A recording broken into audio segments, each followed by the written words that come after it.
Grand Rising, everyone. It's the glamorous grannies. Uh, y'all, you're capable of amazing things. You're capable of amazing things, okay? We're reading from Everything Happens for a Reason by Mira Kirshenbaum. We were in the section of real life, real love. Reason two, to give you what you need to find true love. We talked about the time to answer your wake up call. And we've been putting up with counterfeit love. There was diagnostic questions last week, the last time I was on. Do you feel that you've made more than your share of mistakes when it comes to love? Are you afraid you're unable, you're unlovable? Have you too often felt that you haven't found real love? You may have had plenty of relationships, but you haven't found the kind of love you need in those relationships. Have you too often felt lonely in your life? Have you ever lost a great relationship filled with the possibilities of love because you didn't value it, nurture it, give it time, and your best self to it? Is it usually hard for you to be yourself in your relationships? We're going to talk about what is real love. I spent several years studying Miss Kirschbaum, several years studying love leading up to my book, Women in Love, a study of women's search for real love in their lives and what they need to be successful in this search.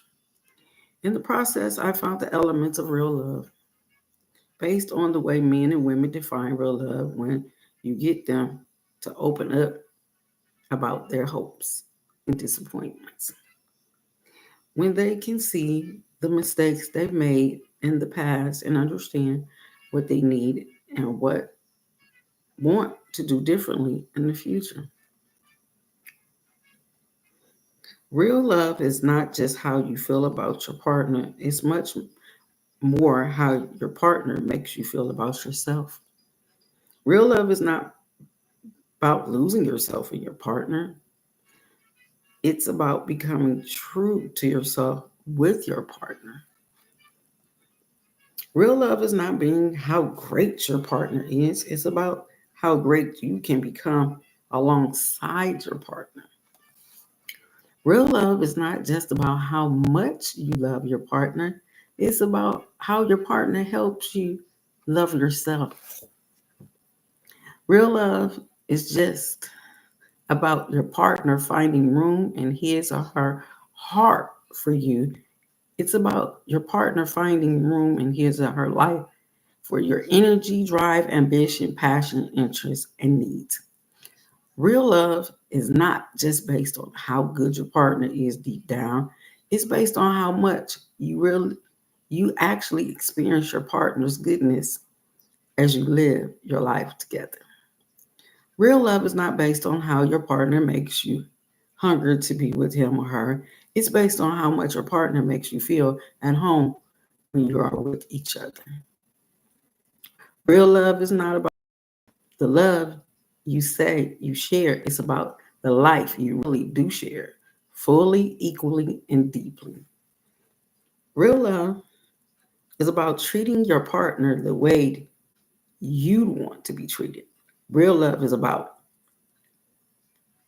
falling in like. Okay? I realize that these signs of real love constitute pretty high standards. Most of us fall short of this standard a lot of the time in our relationships, but some of us aren't even close. Then something happens, and it turns out that the reason it was to give us what we need to find real love like this. This happens. This is that's what happened to me. Next section is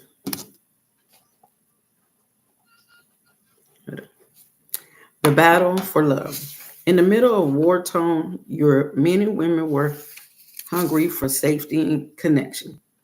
That's what brought my mother and father together, not love. The same turbulent world that brought them together created the stresses that drove them apart. My parents divorced just before I turned 4. After their divorce, my mother came to America.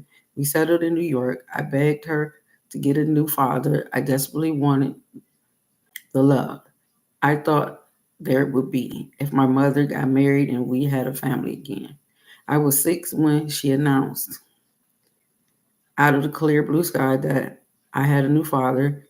She had been a single woman with 2 young children, a refugee, a survivor. The man she married was much older and was looking for someone to take care of him and help him with his little business. To say the least, this was not a love match. It was more like an endless emotional boxing match from the beginning, very beginning. They seemed to hate each other and do nothing but yell at each other. Have you ever been in your parents? You thought they were a good match, but they really wasn't a love match because all they did was yell and argue all the time. Today, as professional who's worked with thousands of couples, I can see that they simply had a terrible relationship. Should should never have been together. I spent much of my childhood watching them fight and dreaming about the possibility of real love. Once you start thinking about real love, it raises 1,000 questions. You start examining every bill to see if it's counterfeit. And so I was never even sure my mother loved him.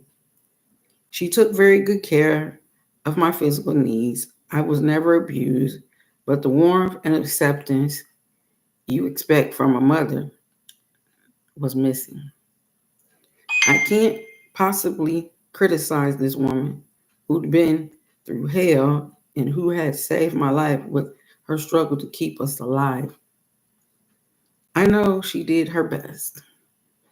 We as mothers, we try to do our best raising our children in and out of different relationships, thinking that the people we bring in their lives can benefit instead of being an asset, they're a liability.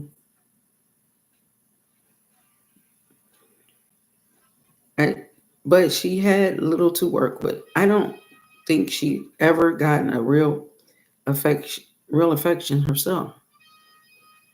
What she knew about affection was what you know. If, like her, you were the oldest of 7 brothers and sisters, your parents were poor Jewish peasants, farmers on someone else's land, and you had to take care of everyone else, and no one took care of you. And then, when you were 9 years old, you were shipped off to a kind of servant in some other family, and your first and only love was killed before you were really got to know him, before you turned 17. All the other men you known had treated you badly. Watching my mother and stepfather fight and feeling my own hunger for love, this would definitely qualify as a bad event in my life. And it was one of the things about which I asked, how could something like this possibly have any meaning? I know. I now know it did have positive meaning and real value for me. Just look at what happened as a result of it. I got married at 20. I'm still married to the same man. It hasn't always been easy, but keeping our love healthy has always been a top priority for me. Feels clear to me that the reason I was deprived of an atmosphere of love when I was growing up was so I could see how important love is for me, for all of us. You might think, who who doesn't know that? Well, it was not so obvious to someone like me. I like to be alone. I like to work hard. I don't like distractions. I'm quirky. I can so easily never have found anyone to love. I could so easily have ruined all of my relationships by making them low priorities. But the lesson I've learned growing up made it possible for me to have love in my life. I was committed to doing whatever was necessary to find real love and keep it healthy. So my experience with love growing up had meaning for me, not because of the nature of that experience, but because of my own nature. Maybe as soon as I was born, the people who run Cosmic Kindergarten took one look at me and knew exactly the kind of lessons someone like me would need to learn. I'm not saying it does work like this, but I am saying that it sure seems as though it works like this. Understanding the true importance of love is one of the meanings of the events in my life. Frankly, I was a little taken aback when I first saw this. Moi. I was happily married. I, I was a couples therapist. I had written 3 books about relationships, but pride has no place in Cosmic Kindergarten. Nothing kills the possibility of learning as thoroughly as pride, because pride makes it impossible for you to see that there's anything you can learn. When I let go of my pride, I saw that for me, the need to relearn the lessons of love was endless. So when we see the lessons Cosmic Kindergarten has designed for us to learn, we should feel good about it. If these lessons have to do with finding real love, that just means your future is going to be much better than your past. Now I'm going to go back to questions, the statements she made about what is real love. Real love is not just how you feel about your partner, it's much more how your partner makes you feel about yourself. Real love is not being about losing yourself in your partner, it's about becoming true to yourself with your partner. Real love is not about how great your partner is, it's about how great you can become alongside your partner. Real love is not just about how much you love your partner, it's about how your partner helps you love yourself. Real love is not just about your partner finding room in his and her heart for you, it's about your partner finding room in his or her life for energy, drive, ambition, passion, interests, and needs. Real love is not just based on how good your partner is deep down, it's based on how much you actually experience your partner's goodness as you live your life together. Real love is not based on how your partner makes you hunger to be with him or her. It's based on how much your partner makes you feel at home when you are with each other. Real love is not about the love you say you share. It's about the life you really do share, fully, equally, and deeply. Real love is about treating your partner the way you want to be treated. Real love is about falling in like. We read What is Real Love in the Battle for Love.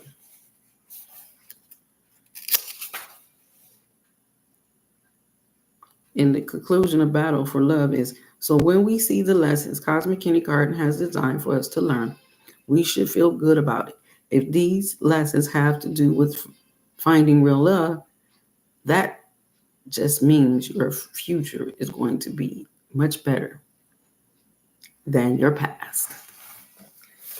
Remember, you are capable of amazing things today. Remember to smile, study with excitement, meditate with intentions, inspire others, laugh hysterically, elevate yourself to highest potential. We will continue our reading of Everything Happens for a Reason next week. Remember, you are capable of amazing things. Peace.